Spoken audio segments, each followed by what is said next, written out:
ভারতের রাজধানী নয়াদিল্লি সহ অধিকাংশ অঞ্চলে তাপমাত্রা ৪৭.৮ ডিগ্রিতে পৌঁছানোর পর ৫ দিনের জন্য রেড অ্যালার্ট জারি করেছে দিল্লির রাজ্য সরকার। সোমবার থেকে শুরু হয়েছে এই রেড অ্যালার্টের মেয়াদ।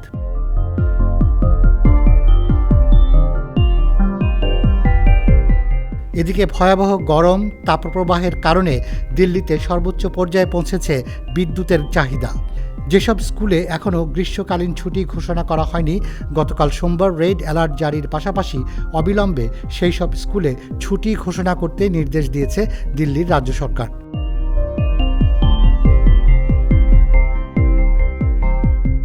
গ্রীষ্মকালে সাধারণত দিল্লিতে তাপমাত্রা ৪০ ডিগ্রি বা তার কিছু উপরে থাকে, কিন্তু এবারের গ্রীষ্মে যে গরম পড়েছে তা স্বাভাবিক নয় বলে জানিয়েছেন নয়াদিল্লির আবহাওয়া দপ্তরের কর্মকর্তারা।